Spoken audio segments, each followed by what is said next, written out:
Soy Elena Miguel, responsable del área de formación de la Asociación Española de Enfermería en Traumatología y Ortopedia. En primer lugar, os quiero dar la bienvenida y agradecer la acogida que mostráis todos ante las actividades que la asociación está emprendiendo.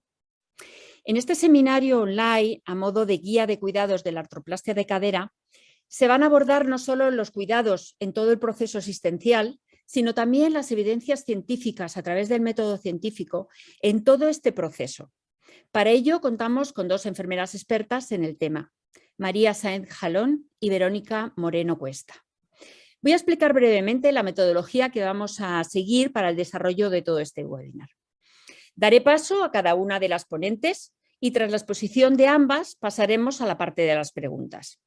Os animamos a que vayáis incluyendo en el chat a lo largo de las exposiciones vuestras preguntas, indicando el nombre, pregunta y a quién va dirigida, con el fin de que al finalizar las exposiciones de los temas puedan ser contestadas por los ponentes.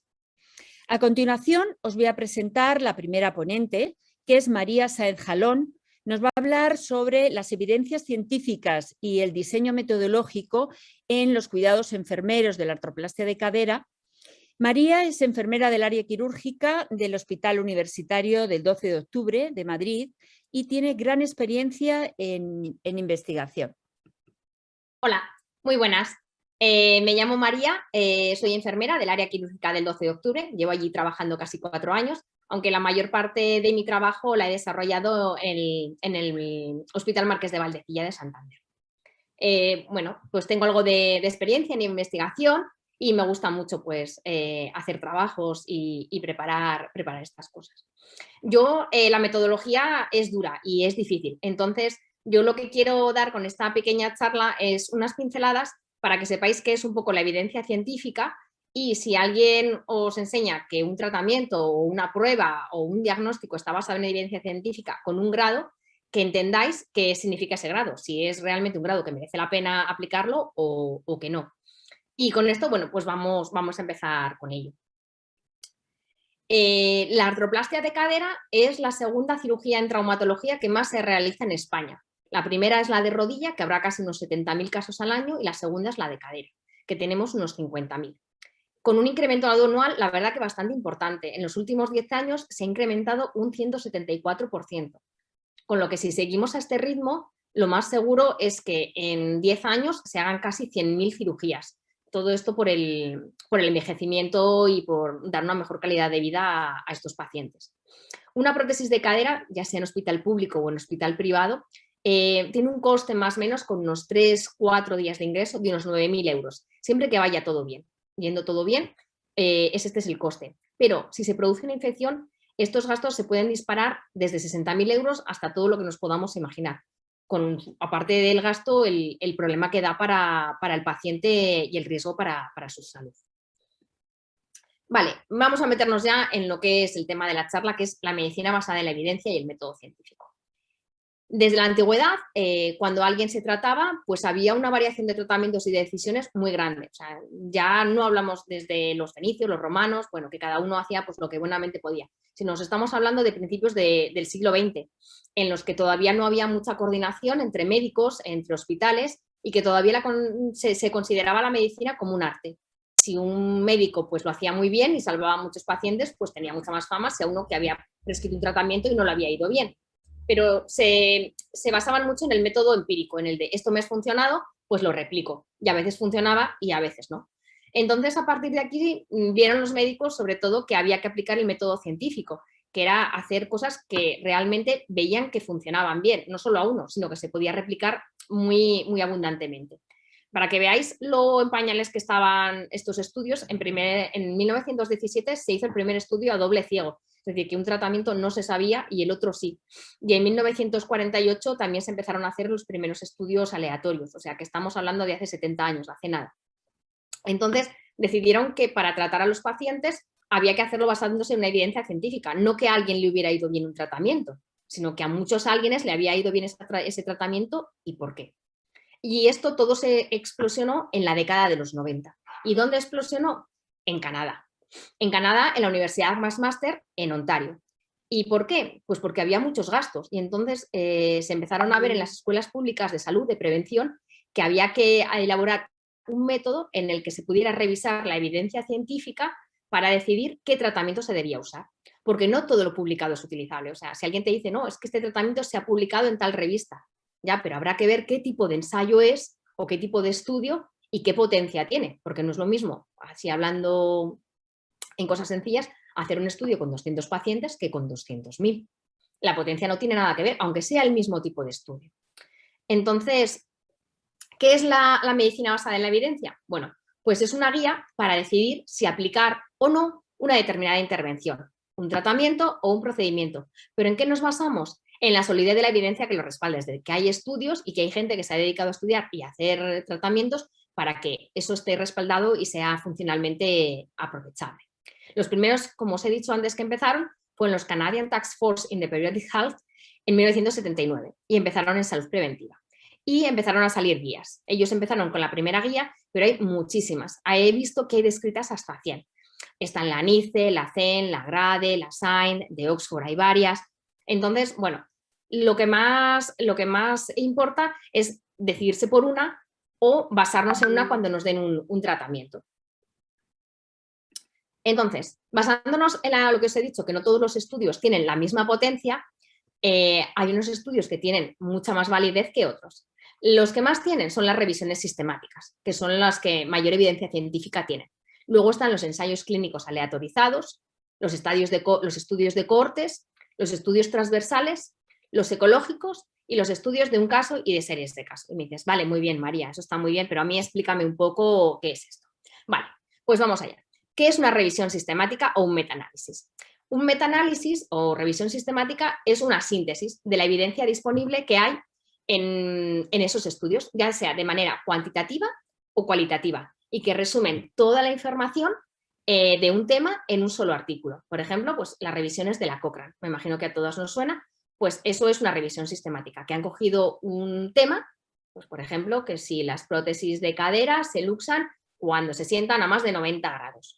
Y lo han revisado, todo lo que hay publicado, y entonces, pues, según lo que han visto, pues ven que tiene una evidencia o tiene una menor. ¿Qué es un ensayo clínico aleatorizado? Pues bueno, son los ensayos clínicos en los que se hace un grupo control.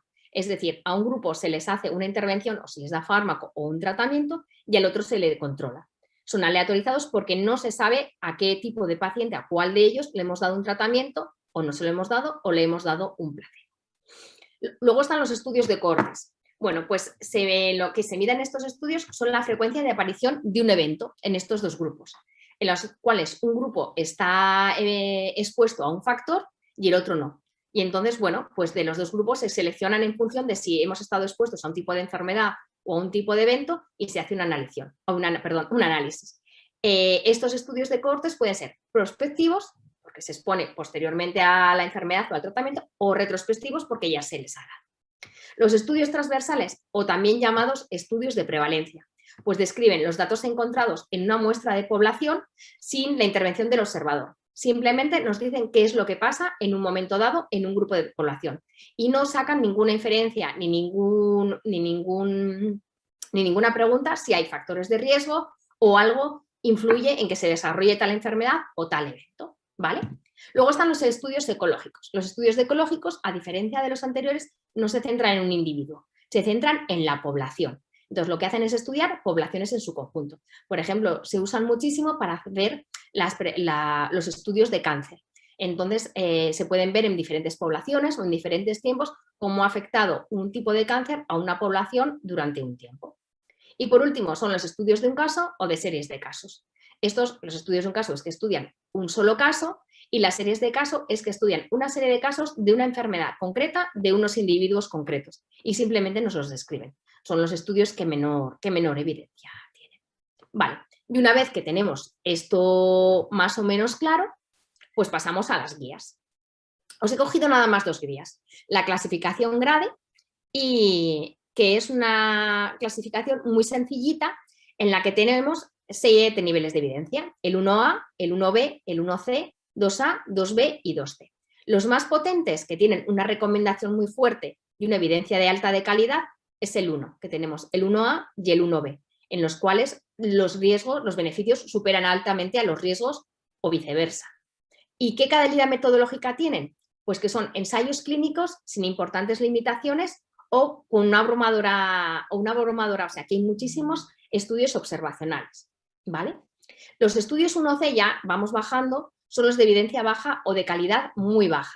Siguen siendo los beneficios mejores que los riesgos o al revés y suelen ser los estudios observacionales o series de casos, ¿vale? Se supone que estos son, bueno, los que más bajita tienen calidad, pero todavía son patentes y todavía funcionan bien. El grado 2, que tenemos A, B y C, igual que en el 1, es la recomendación débil, aunque tiene una evidencia alta de calidad, que son, bueno, que los beneficios están equilibrados entre los riesgos y la carga. Aquí los ensayos clínicos son con importantes limitaciones o hay evidencia abrumadora de estudios observacionales, pero estos no tienen tanta calidad. Por último, la 2B y la 2C son las recomendaciones débiles, porque tienen una moderada calidad o muy baja calidad, que los beneficios están equilibrados con los riesgos o que no lo tenemos muy claro, si los riesgos pueden ser superiores a los beneficios. Son ensayos clínicos con importantes limitaciones, pues por metodología, imprecisos o estudios observacionales o series de casos. Estas recomendaciones son débiles y, bueno, pues pueden ser alternativas, pero no suelen estar muy de acuerdo. También tenemos otra clasificación, que es la SIGN. Aquí tenemos el nivel de evidencia por un lado y el grado de recomendación. Este tipo con un número y una letra son las más comunes. Las de Oxford y algunas clasificaciones más suelen tener todas un numerito y una letra, que nos indica eso, el nivel de evidencia y el grado de recomendación. Entonces aquí tenemos 1++, 1+, 1 negativo, 2++, 2+, 2 negativo, el 3 y el 4. Los números 1 son que hemos recogido metaanálisis con muy alta calidad, con poco riesgo o metaanálisis con alto riesgo de sesgos en los ensayos clínicos que hemos recogido. Los 2 son estudios de cohortes o de casos controles en los que, bueno, pues que hay menos posibilidades de establecer una relación causal. Y por último, los 3 y los 4 son estudios no analíticos como informes de caso y series de caso y la opinión de expertos, que suele llamarse también consenso. Si veis que pone consenso, es que son la opinión de los expertos. Y luego está el grado de recomendación, que tenemos A, B, C y D. Si es un grado de recomendación A, es que al menos hay un metaanálisis clasificado como 1++, o sea que son los mejores ensayos clínicos aleatorizados y que apenas tienen errores ni sesgos.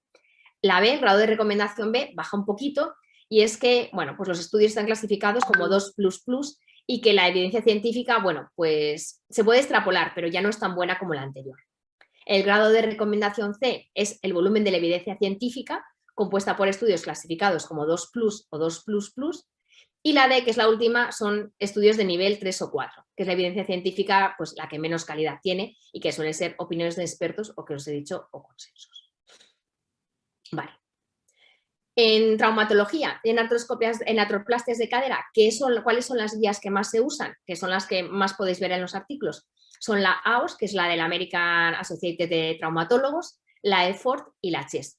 La AOS, que es la que os pongo aquí, es la más visual de ver, porque va con estas estrellitas y entonces pues es muy cómoda de ver y ya, bueno, pues si ves algo con muchas estrellitas y de colores, pues dices, bueno, esto es que está muy bien y si tiene pocas estrellitas, pues que su calidad no es buena.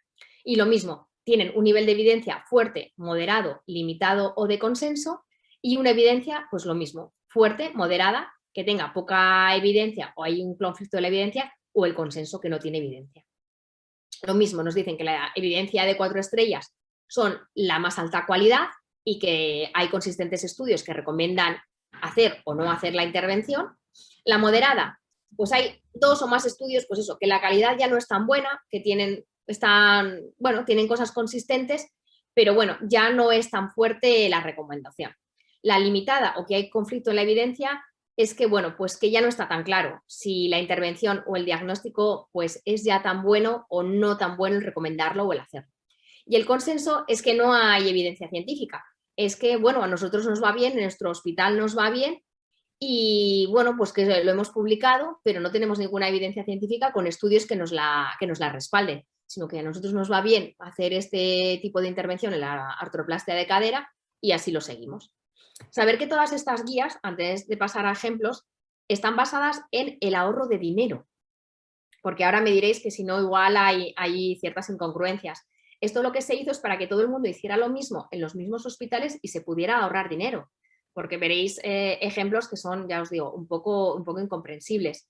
Y entonces a veces el método científico, bueno, pues choca un poco con esas ideas. Entonces, os he sacado unos cuantos ítems en el que tenemos recomendaciones y su nivel de evidencia. Entonces, en la artroplastia de cadera lo he sacado casi todo de la guía RICA, que es una guía del Ministerio de Sanidad y Consumo del año pasado, y de la guía AOS, de la Asociación de Cirujanos Americana, y que tienen, vamos, unos consensos bastante parecidos. El programa Fast Track, es decir, que se haga todo un seguimiento y que se ponga todo en guías clínicas, pues tiene un nivel de evidencia moderado, pero su recomendación es fuerte porque mejora el éxito de la artroplastia. Estamos hablando de los éxitos de la artroplastia, de movilidad, de no sangrado y de éxito, lo que hablamos de la cirugía. Las ayudas a la toma de decisión, es decir, hablar con el paciente de qué le vamos a hacer, cómo usted qué opina, pues bueno, tiene un nivel de evidencia moderado, pero a la hora de hacer una artroplastia, pues al traumatólogo la verdad es que le da bastante igual. O sea, no le va a salir mejor o peor porque el paciente haya dicho pues, que esta prótesis me gusta más o me gusta menos. Entonces, por eso tiene una recomendación débil en su éxito. La rehabilitación preoperatoria, pues no tiene ningún efecto. No se ha visto que mejore el éxito de las prótesis. Así que su nivel de evidencia es bajo y su grado de recomendación es débil.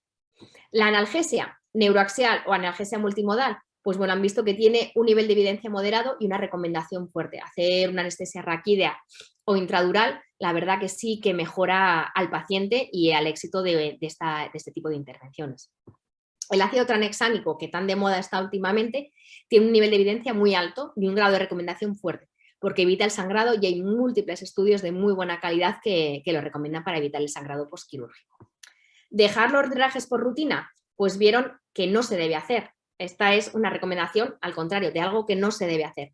Tiene un nivel de evidencia alto y un grado de recomendación fuerte. Pues recomiendan eso, que si se dejan los drenajes por rutina, sangran más, con lo que se debe hacer de manera individualizada. Y aquí llegamos pues, a otros que vais a... Yo la verdad que me sorprendieron bastante. La obesidad como factor de riesgo. A todo el mundo que va a operarse de una prótesis de cadera le dicen que lo primero que tiene que hacer, si está muy gordito, es adelgazar. Pero como factor de riesgo para el éxito de la artroplastia de cadera, pues tiene una recomendación moderada. Es decir, los pacientes salen muy contentos y apenas hay tasas mayores de luxación o de complicaciones. Entonces, bueno, se adelgazan. Oye, pues mucho mejor para el paciente y mucho mejor para el anestesista. Pero el éxito, la verdad, bueno, y ellos van a estar muy contentos, pero para el éxito de la prótesis, pues no tiene mucho poder. La edad, pues también dirías, bueno, un abuelito de 90 años, ay. Pues si tiene un estado de salud bueno, pues también el éxito de la intervención y la recuperación de su movilidad pues es igual de buena que de un paciente más joven. Así que, bueno, pues no operar a alguien por su edad, pues tiene muy poco evidencia científica y su recomendación es débil.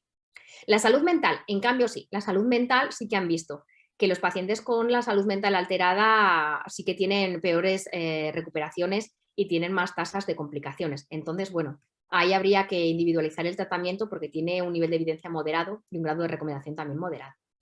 El tabaco, pues es lo mismo que la obesidad. Usted diría, oiga, deje de fumar que le va a venir muy bien, pero para el éxito de una prótesis de cadera nos da igual. Va a ir igual de bien o igual de mal. No, en cambio, para su recuperación de la anestesia y toda la recuperación física del paciente, pues será mucho mejor, pero lo que es para el éxito de la intervención, pues no tiene mucho que ver. La fisioterapia postoperatoria precoz, pues sí, cuanto antes movamos al paciente, tiene una recomendación muy fuerte, con un nivel de evidencia alto, que hay que hacerla y que es muy buena para evitar luxaciones y para evitar complicaciones. Y en cambio, la rehabilitación ambulatoria postoperatoria, pues han visto que no tiene un nivel de evidencia alto, sino que es más bien bajo y que es una recomendación débil, que lo que hay que hacer es una fisioterapia postoperatoria precoz. Luego ya en su casa y en su domicilio lo que hay que hacer es moverse, más que ir al fisioterapeuta. Y por último, que luego nos va a hablar Verónica de ellos, de las medias de compresión y de los fármacos. Las medias de compresión neumáticas en el intraoperatorio y en el posoperatorio, en el intra se está estudiando ahora mismo cada vez más, tienen un nivel de evidencia moderado y una recomendación moderada, o sea, que ayudan a la prevención del tromboembolismo, igual que las medias neumáticas en el posoperatorio. También tiene una recomendación, esta vez es fuerte, o sea, en el posoperatorio todavía es mucho mejor que en el intraoperatorio. Las medias de compresión normales, está muy estudiado desde hace muchos años, con un nivel de evidencia alto y una recomendación bastante fuerte de que se han de poner y que su beneficio es muy bueno frente al tromboembolismo. Los fármacos de prevención contra el tromboembolismo, lo mismo, aunque ahora cada vez se están haciendo nuevos estudios sobre si con cambiar la heparina por aspirina o utilizar otro tipo de antiagregantes plaquetarios, pues tienen un nivel, no hay un consenso de cuál es el mejor, pero bueno, tienen un nivel de evidencia alto y la recomendación fuerte. Y cuando se combinan con las medias de compresión, tanto neumáticas como con las de compresión, también tienen muy buenos estudios con niveles de evidencia altos y planos de recomendación fuerte.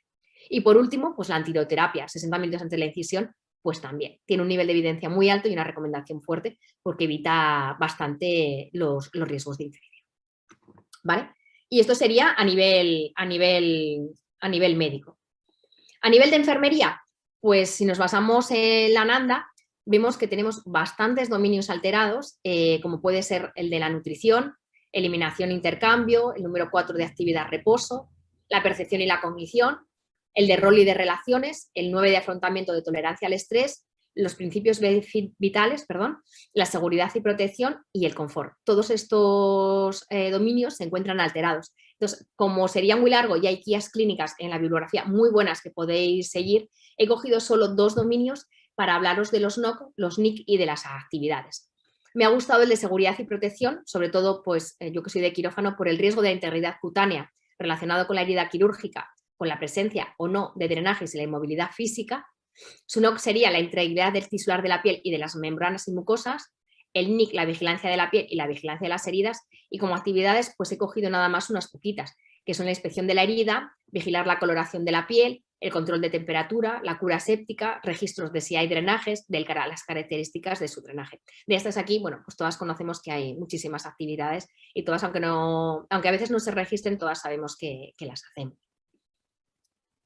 Y otro dominio que tenemos alterado es el de actividad-reposo, que también me parece fundamental porque, bueno, no podemos movernos y encima vamos a estar incómodos. Entonces tenemos un deterioro de la movilidad física, la limitación del movimiento físico independiente, pues porque nos han operado una extremidad, en este caso. Tenemos alterados, pues eso, en el NOC, la deambulación, el caminar, el movimiento articular, el nivel de movilidad y la función muscular. En los NIC tenemos, pues, hacer una terapia de ejercicios, la deambulación precoz, la terapia de ejercicios de movilidad articular, en los cambios de posturales y la terapia de actividad. Y como actividades, pues colocar la cama a baja altura, instruir al paciente en los dispositivos de ayuda, pues cómo tienen que ir al baño, cómo tienen que moverse en la cama, cómo tienen que bajarse de una cama, cómo tienen que sentarse, dónde no tienen que sentarse, enseñanza de ejercicios para prevenir la pérdida de masa muscular y recuperar ese movimiento lo antes posible. Y bueno, pues fomentar sobre todo la comunidad y la independencia del paciente. Y aquí tenéis toda esta bibliografía, hay muchísima más, la he querido resumir para que no fuera muy aburrido. Y bueno, pues muchísimas gracias y os paso ahora mismo con Elena, que os va a presentar a Verónica y ahí nos vemos. Muchas gracias, María, por tu exposición clara y esquematizada, que nos sumerge en el mundo de la evidencia científica y del diseño metodológico, en el que no estamos muy introducidos, pero es verdad que nos muestras la utilidad que tiene y que deberemos de ir poco a poco entrando en él. Bueno, a continuación pasamos a la siguiente ponente, que nos va a hablar sobre los cuidados pre, intra y posoperatorios en la artroplastia de cadera. Ella es Verónica Moreno Cuesta, enfermera de la Unidad de Hospitalización de Traumatología en el Hospital Universitario Príncipe de Asturias de Alcalá de Henares y tiene gran experiencia en los cuidados hospitalarios. Buenas tardes, como ha dicho Elena, me llamo Verónica y llevo bastantes años en la Unidad de Traumatología del Hospital Universitario Príncipe de Asturias. Os voy a contar un poquito sobre los cuidados enfermeros en la artroplastia de cadera y bueno, vamos a empezar a ver si lo hacemos un poquito ameno. Los temas que vamos a tratar más o menos son la artroplastia de caderas, medidas higiénico-dietéticas previos a la cirugía, cuidados enfermeros preoperatorios e intraoperatorios, tratamiento tromboprofiláctico y cuidados enfermeros posoperatorios. Seguramente ya hayáis hablar un poquito sobre todo lo que os voy a contar, pero bueno, os voy a hacer un resumen bastante práctico sobre lo que estamos haciendo en nuestro hospital, en el Hospital Universitario Príncipe de Asturias. Para empezar, quiero hablaros un poquito sobre la artroplastia de cadera. Ya sabéis que la cadera es una articulación que nos ayuda a mantener el equilibrio y soporta el peso de nuestro cuerpo en todos sus movimientos. Está compuesta por una cabeza de fémur, y una cavidad que está situada en la pelvis que se llama acétabulo. Entonces, durante la cirugía, el traumatólogo valora el elemento que está dañado y sobre ese elemento se reemplaza por lo que llamamos componentes. Se valora al paciente y lo que se pretende principalmente durante la cirugía es mejorar la calidad de vida del paciente. Una vez valorado al paciente previo a la cirugía por el traumatólogo, también será visto por un anestesista y por un equipo de medicina interna para optimizar así el estado del paciente. Las recomendaciones higiénico-dietéticas que se dan generalmente suele hacer ejercicio físico, dieta y nutrición, preparación de seguridad en el hogar y material necesario para el ingreso hospitalario. Pretendemos que el estado del paciente sea el óptimo, mejorando así su estado físico, que coma bien, que se mantengan unos adecuados niveles de hierro, de calcio, de fibra para poder realizar la eliminación, que también es importante. La preparación de la seguridad en el hogar para posteriormente, cuando llegue el paciente al domicilio. En esta se recomienda, por ejemplo, que se retiren las alfombras, que incluso se compre un adaptador para el baño, una silla para la ducha, se retiren, ya os he dicho, las alfombras y el material necesario para el ingreso hospitalario. Recomendamos siempre muletas, zapatilla cerrada y tratamiento habitual por si en algún caso no hubiera en el servicio de farmacia. No sabía dónde colocar esto, pero he decidido colocarlo aquí para hacer un inciso porque hablaré más a continuación sobre este tema, que es el tratamiento tromboprofiláctico. Habréis oído hablar, como ya ha dicho María, de las medias de compresión, de la heparina de bajo peso molecular, que es lo que se suele poner. Bueno, pues estamos en una época de cambio y en el Hospital Príncipe de Asturias desde hace un año más o menos estamos colocando lo que llamamos la compresión neumática intermitente. Los objetivos de la compresión neumática intermitente son prevenir el tromboembolismo venoso y sus complicaciones, reducir la mortalidad y utilizar la compresión neumática intermitente desde el quirófano. Los elementos son un compresor, que es un generador de presión, unas tubuladuras que proporciona el sistema estanco y unas fundas con 3 compartimentos. Estas tienen diferentes tallas para los compartimentos del tobillo, de la pantorrilla y del muslo. ¿Cómo se aplica? Se selecciona la talla adecuada, colocar sobre la media de compresión, ajustar con los velcros y conectar las fundas al compresor mediante las tubuladuras. Esto es un vídeo, como veis aquí, nada más terminar la cirugía de la artroplastia de cadera en quirófano. Cuando al paciente se le coloca, en la cama, directamente se le ponen las medias neumáticas. ¿Veis cómo funciona? Cómo se enciende y se apaga la pantallita. Y ya está.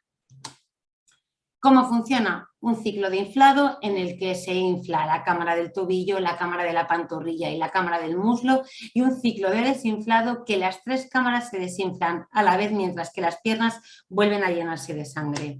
¿Qué cuidados precisan? Efectuar las comprobaciones para evitar complicaciones, una correcta colocación de la funda, control de las conexiones, recorrido de las tubuladuras, comprobación del estado de la piel del paciente.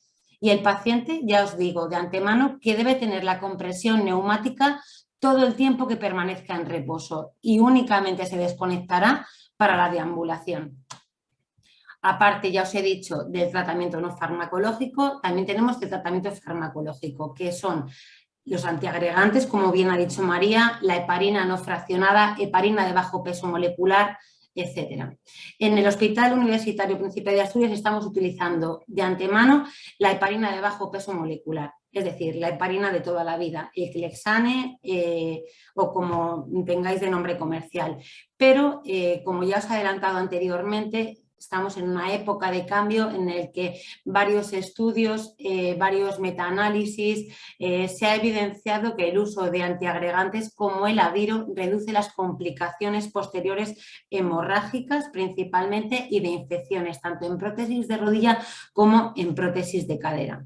Entonces, de momento estamos con la heparina de bajo peso molecular, pero quizás en breve, y si el paciente no tiene factores de riesgo que lo contraindiquen, se pautará el Adiro. Y una vez hecho este inciso, os voy a contar un poquito más o menos los cuidados enfermeros pre, intra y posoperatorio. El paciente, una vez firmados los consentimientos tanto de traumatología como anestesia, ingresa en el hospital. Como estamos en época de pandemia, ya sabéis, se hace una PCR para comprobación que el virus es negativo, 24-48 horas previas a la cirugía.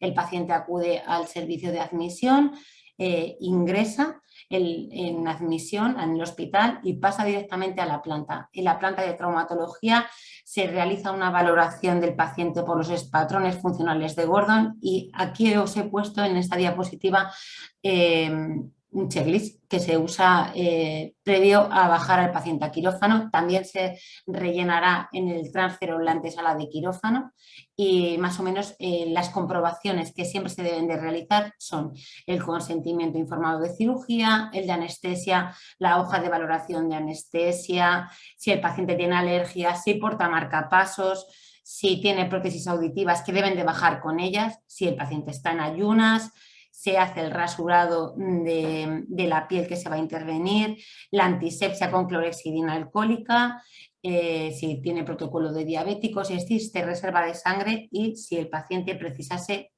coagulación INR. Entonces, una vez el paciente se ha confirmado todo esto y se ha rellenado el checklist, se le canaliza la vía periférica, se administra la premedicación pautada por anestesia y baja a quirófano, al transfer, perdón. Allí la enfermera del transfer valorará todo esto, se administrará, como previamente había dicho María, el antibiótico, que deben de ser 60 minutos previos a la incisión quirúrgica y pasaría ya a la cirugía. Quiero destacar el papel de la enfermera circulante y la enfermera instrumentista, que también pueden participar en la anestesia o haber una enfermera de anestesia exclusivamente. Ellas, sus principales funciones, entre muchas otras, como ya sabéis, son el posicionamiento del paciente, garantizar la normotermia y el estado adecuado de la piel, como ha dicho María, el pincelado con clorhexidina alcohólica, 30 segundos o 2 minutos previos, lavado quirúrgico pre y posimplantación, que es súper importante para prevenir así las infecciones, control, contaje, cierre y suturas, cura de la herida quirúrgica y aquí ya cuando al paciente se le pasa directamente a su cama y se le colocan, ya os he dicho, las medias, la compresión neumática intermitente y se va a la sala de reanimación. Una vez en la sala de reanimación estará el tiempo que anestesia cree oportuno según el estado del paciente y una vez cuando se haya dado de alta al paciente ingresará de nuevo en la planta.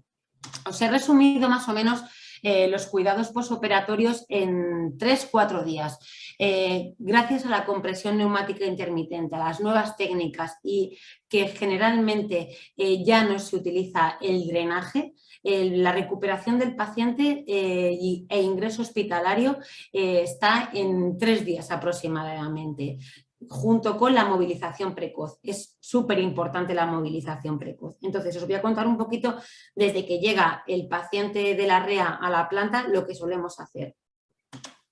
Recepción del paciente desde reanimación.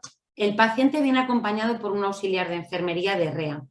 Esto no exime que todo esté registrado en el equipo del HCIS y hayan escrito enfermería, reanimación, anestesia y ahí aparece todo registrado, pero no aún así, pues si el paciente necesita cualquier cuidado, viene acompañado por un auxiliar de enfermería.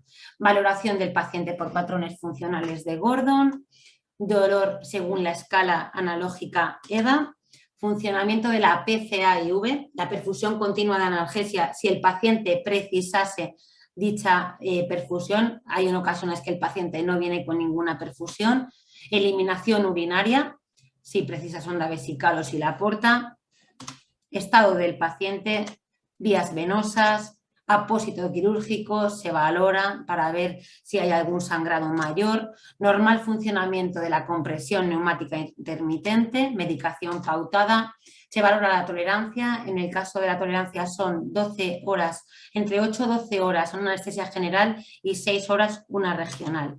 Movilización precoz, posición de la cama. Os he querido señalar aquí este punto, dado que, como ya sabréis, el paciente, para prevenir la luxación de cadera, la cadera recién implantada, se debe de evitar cruzar las piernas. Entonces, el posicionamiento debe de ser en decúbito supino con una almohada entre las piernas. Nunca cruzarlas. Se recomienda también ejercicios de tobillo y de pie y isométricos en los cuádriceps para empezar ya la movilización precoz y el fortalecimiento del cuádriceps.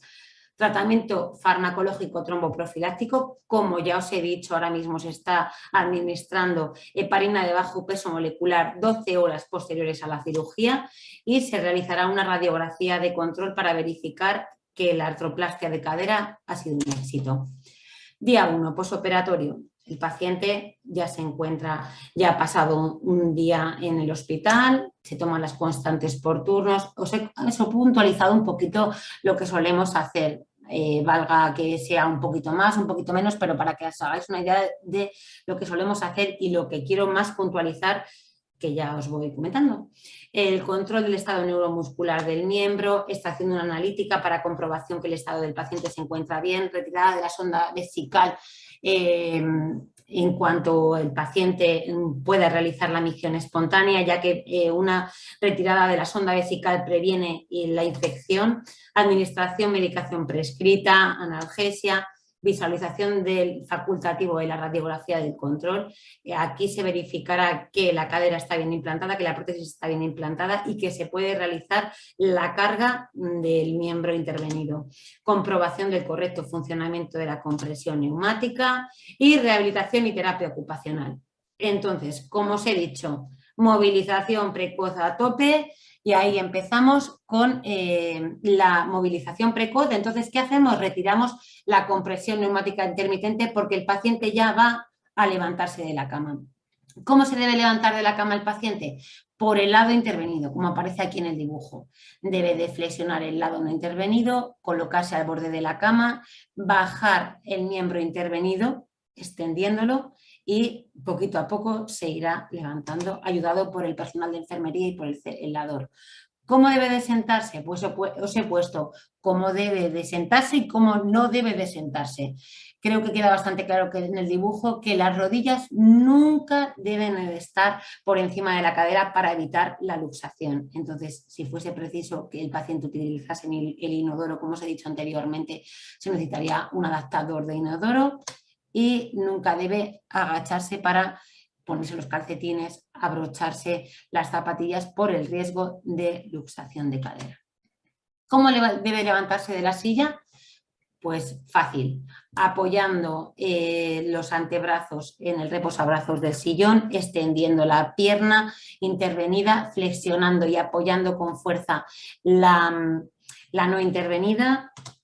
¿Y cómo debe de caminar? Bueno, pues según el estado del paciente se valorará el uso del andador o el uso de las muletas. Más o menos es igual cómo debe de caminar, es decir, primero se utiliza las muletas o el andador y a partir de ahí la pierna mala y a continuación la buena. Esto es un dicho que siempre les digo a los pacientes de pierna mala, pierna buena, pierna mala, pierna buena. Es decir, pierna intervenida, pierna no intervenida, para que así la pierna intervenida no cargue todo el peso del cuerpo. Sería igual con andador que con muletas, ya os he dicho. ¿Cómo girar? Pues ir acompasando de a poquitos, como veis en el dibujo, lo que no se debe de hacer, ir dando pasitos progresivamente a medida que se va girando con el andador o con las muletas, sino que en el dibujo aparece como que la muleta o el andador queda por un lado y la cadera del paciente por otro. El paciente ya ha hecho su rehabilitación, ya le hemos enseñado a caminar. Fijaros, desde el minuto 1 ya le hemos empezado a poner a caminar al paciente, desde el día 1. Ha bajado a rehabilitación y el paciente quiere acostarse. ¿Qué haríamos? Colocamos la compresión neumática intermitente. Día 2 y día 3. Os he resumido más o menos, que es parecido todo. Toma de constantes por turno, control del estado neuromuscular del paciente, comprobación del correcto funcionamiento de la compresión neumática, cura estéril. En nuestro hospital la cura se realiza a las 48 horas posquirúrgicas si el apósito de la herida quirúrgica se encuentra limpio. Se valorará entonces programar las siguientes curas cada 48 horas. Y continuar con el programa de movilización y fomentar la independencia del autocuidado, porque el paciente en breve tiempo se va a casa. Profilaxis antitrombótica prescrita, ya sabéis, la heparina de bajo peso molecular, medicación, analgesia y reforzar ejercicios de rehabilitación. En este caso se enseñará cómo debe de subir y de bajar escaleras. Aquí, como veis, la pierna intervenida es la azul y aquí hay un dicho que si os sirve es los buenos al cielo y los malos al infierno. Es una regla mnemotécnica tonta que significa que cuando subes la pierna buena, primero la pierna buena y luego la pierna intervenida, y al bajar bajas la pierna intervenida y luego la no intervenida. Todo esto es para no sobrecargar la pierna intervenida en los primeros días posquirúrgicos. Día 4. Día 4 alta. Antiguamente podían estar hasta 7 días. Ahora día 4 alta, incluso ya os he dicho, día 3 alta. Más o menos se realizaría lo mismo. Control del estado neuromuscular, comprobación del correcto funcionamiento de la compresión neumática intermitente y retirada en deambulación. Continuar con el programa de movilización, administrar la profilaxis antitrombótica, la cura, porque sería las 48 horas del día 2, retirada de catéteres venosos y alta médica hospitalaria. Es importante que al paciente se le den unos puntos claves para los que acudir a urgencias. Ya le hemos dicho que no pueden cruzar las piernas, ya les hemos indicado que no se pueden sentar en sillones bajos, pero aún así hay que decirles que si tienen fiebre persistentes, escalofríos, aumento del dolor en la zona intervenida, hinchazón en muslo, pantorrilla, tobillo y pie o dolor de aparición aguda con hipotencia funcional, deben de acudir a la urgencia, ya que tendrá que ser valorado por un traumatólogo. Retirada de la compresión neumática, el paciente ya va a volver a hacer su vida normal, se va a garantizar y a promover la movilización continua y ya no se necesitará la compresión neumática intermitente. Eso sí, según el estado neuromuscular del miembro intervenido, se valorará una medida de compresión convencional. El paciente acudirá al servicio de rehabilitación para reforzar el contenido que ya se ha enseñado durante los días previos, se darán las últimas recomendaciones y se dará el alta de enfermería.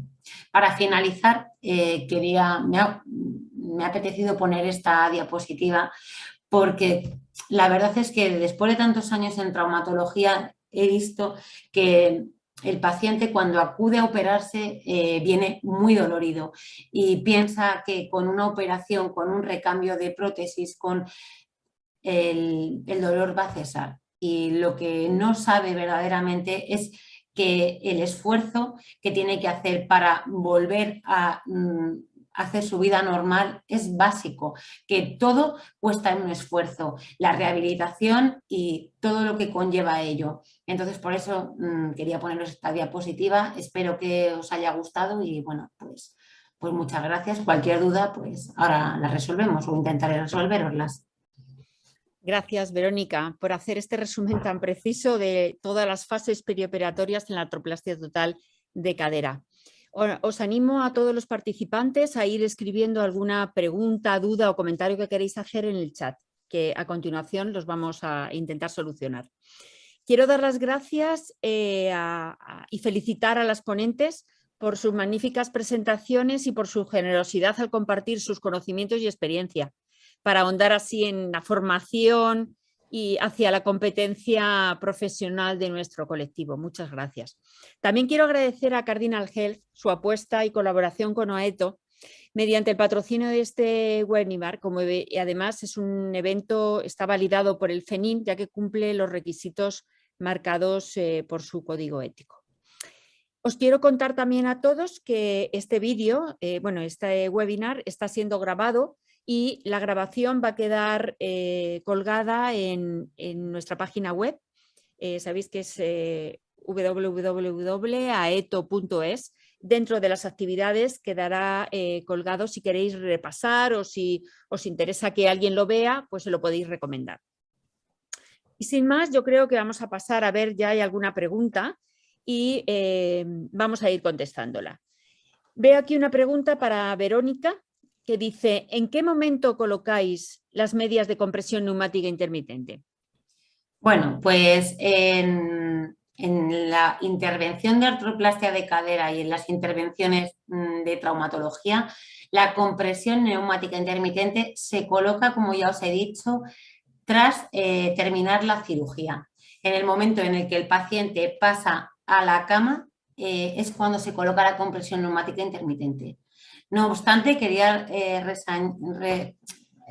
decir que la compresión neumática intermitente en otras cirugías puede colocarse incluso previo a la cirugía, en el transfer o directamente en la hospitalización cuando el paciente se queda ingresado directamente antes de bajar a la cirugía, se podría poner la compresión neumática intermitente, dependiendo, pero en traumatología ya os digo que es cuando se termina la cirugía.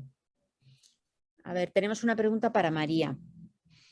¿Cuál es el factor de riesgo más estudiado metodológicamente en la artroplastia de cadera? Pues las complicaciones, sobre todo. Y dentro de las complicaciones, las dos complicaciones que más preocupan a los traumatólogos, que es que un paciente sangre o que un paciente haga un TEP. Un TEP hacen entre un 1 y un 2%, la verdad que sin tratamiento. Entonces, lo que más estudiado está pues son las medidas antitrombóticas, pues lo que ha dicho Verónica, con medidas de compresión, con fármacos. Ahora mismo hay mucha miscelánea, hay mucho cambio en la prevención del tromboembolismo y también en el sangrado, que con el ácido tranexámico está muy, muy estudiado. Al principio no las tenían todas consigo los traumatólogos, no querían, pero ahora se ha visto que el ácido tranexámico es muy bueno, no para el sangrado de un vaso, si te has llevado un vaso no funciona, pero para ese sangrado baboso que tenemos en trauma y que moja y que no termina de parar, el ácido tranexámico es muy bueno. Esos son los dos factores que más estudiados están. Bueno, vamos, que hay varias preguntas para contestar. Susana de Madrid pregunta: ¿cuánto tiempo se deben de utilizar las medias neumáticas en el postoperatorio? Quizás lo has contestado al final, pero bueno, ya que lo ha lanzado, Verónica. ¿Cuánto tiempo? Deben de utilizarse las medias neumáticas. ¿Hasta cuándo? Pues hasta el alta. Directamente hasta el alta, desde que el paciente es intervenido hasta que se va a casa. Y como ya os digo, siempre en reposo debe existir la compresión neumática intermitente y cuando el paciente se levante, se retiran. Una vez que el paciente recibe el alta, ya se iría sin medias de compresión, a no ser que el estado del neuromuscular del miembro intervenido esté un poquito comprometido, que se pondría una compresión convencional, una media de compresión convencional. Otra pregunta de Esther Guijarro. ¿Hacéis la toma de batidos previo a la cirugía 2 horas antes de la intervención? No. Hay unas mínimo 6 horas. Eso es. Pero lo de hacer una toma 2 horas antes no hacéis. Creo que hay algunos programas de Fast Track que, bueno, no de batidos, yo sé de infusiones, que dejan hasta 2 horas antes. En algunos está zumo de manzana, dependiendo del tipo de paciente, diabéticos, esto es del zumo de manzana, líquidos claros. Sí que les dejan. Pero mínimo esos dos, y con pacientes, si han tomado agua o algo, la verdad que la anestesista no se la suele jugar y lo retrasa. No sé, en tu hospital, Verónica. Sí, igual. Tienen que ser 6-8 horas en ayunas, tal cual. Simplemente si tienen que tomar medicación habitual con un sorbito típico de agua, pero nada. A ver, otra pregunta de Lourdes, que escribe desde Madrid. ¿Qué opináis sobre los apósitos hidrocoloides y no levantar el apósito de la herida quirúrgica si no está manchado hasta el día del alta? Bueno, pues ahí estamos un poco en época de cambio porque en cadera no se hace. En cadera se usa la cura con suero fisiológico de clorexidina acuosa, como he dicho, pero sí que es verdad que ahora en las cirugías de rodilla se está intentando colocar los apósitos hidrocoloides o de silicona y no levantar hasta los 7 días. Por un lado tiene los pros y los contras. Los pros es menor riesgo de infección, pero el contra es que si hay un hematoma, tú no drenas el hematoma se queda ahí y hay también riesgo de infección por dejar ahí el hematoma y que no se reabsorba adecuadamente. Entonces estamos un poco ahí que sí, que no. De momento en cadera simplemente suero fisiológico y clorexidina acuosa, pero ya os digo que todo se verá, porque habrá que estudiar los tiempos y cómo hacerlo. A ver, un comentario de a Verónica. Dice, me ha parecido muy interesante el tema del checklist antes de bajar a quirófano. ¿Puedes profundizar un poco más en los ítems que reflejáis y comprobáis en ese documento? Sí, claro. El checklist se instauró por lo menos de hace 5 años aproximadamente y es una verificación en el que se comprueba que el preoperatorio está completo. Entonces, que si tiene el consentimiento informado de traumatología, que si tiene el consentimiento informado de anestesia, la premedicación pautada por anestesia, que si está rasurada la zona, que si está desinfectada, si el paciente tiene prótesis auditiva, se debe de decir, ya que debe de bajar con ellas porque ya se sabe que en el transfer o la antesala de quirófano es valorado de nuevo por anestesia o por el traumatólogo, entonces para facilitar la comunicación entre ellos sí que se recomienda que baje con el audífono, entre otras, si existe reserva de sangre, es más o menos como una verificación rápida y que se hace en todos los servicios para que esté todo verificado y que no haya ningún tipo de error. Entre otras esto, al igual que si existe coagulación pedida, si existe anticoagulación pautada, es más o menos lo más importante. Si existe sangre reservada para la cirugía son los puntos más importantes. Muy bien. Esta pregunta yo creo que puede ir dirigida a María. Nos lo escribe Rosalía desde Sevilla y pregunta, ¿cuánto tiempo se mantiene el ácido tranexámico y si es oral o intravenoso?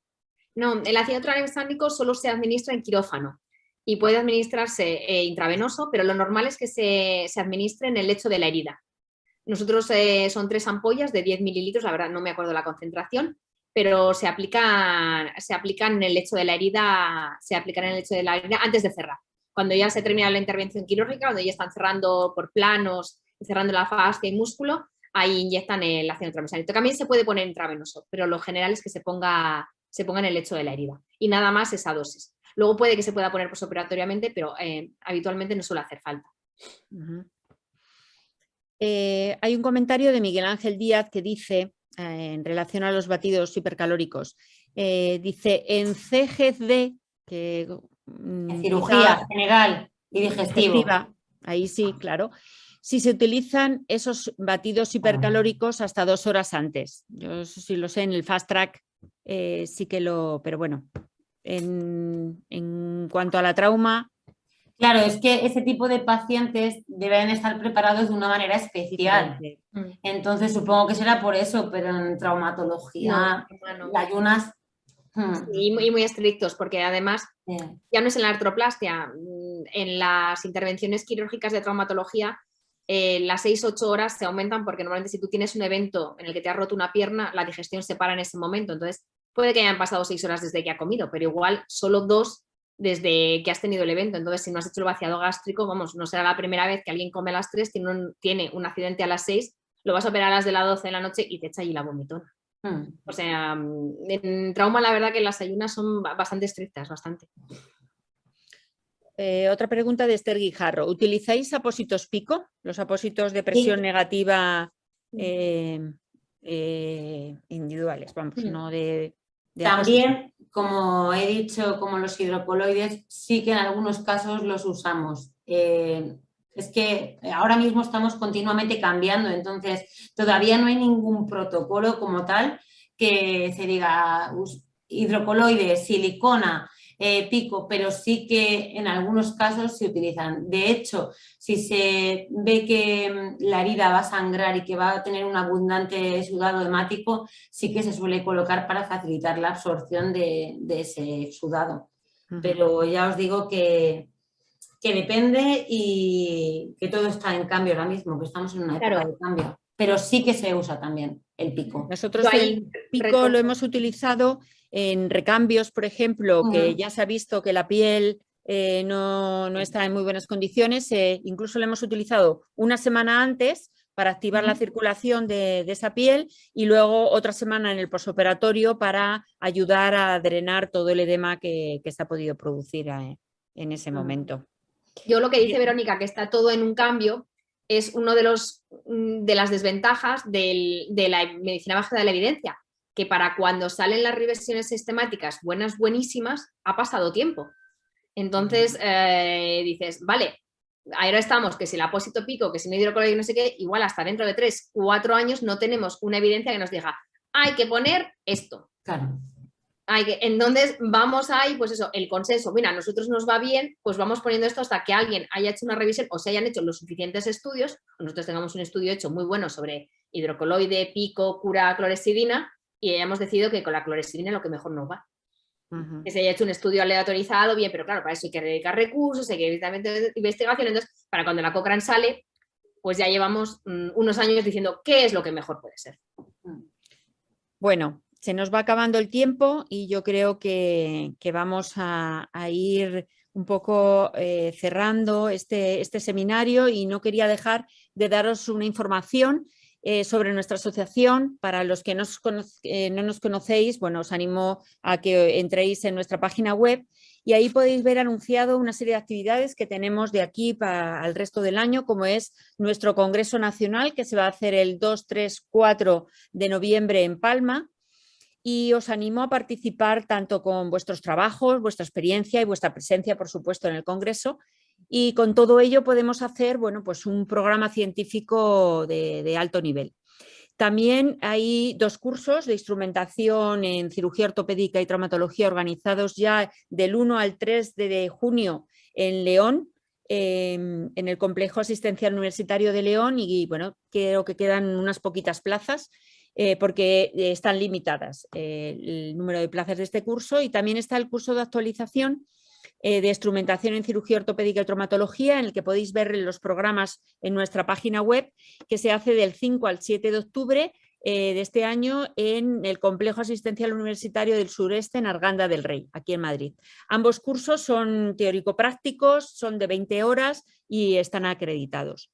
Y bueno, llegando este momento, solamente bueno, me queda agradeceros vuestra asistencia, que bueno, ha sido un número, la verdad es que me acaban de informar que no está nada mal, el que estéis ahí pendientes de nuevas actividades y os animo a que si no estáis dentro de la asociación, os animéis, os suméis a nuestra familia ETO y que nos podamos ir viendo en los distintos eventos y actividades que hacemos. Y os recuerdo que este webinar estará colgado en nuestra página web, la grabación donde podéis ver las presentaciones de nuestras ponentes para ver cualquier tema que os pueda interesar y que os sirva para vuestro día a día. Y sin más, pues muchas gracias por vuestra presencia en este seminario y muchas gracias a las ponentes por aportar su experiencia y su saber estar. Gracias. Muchas gracias.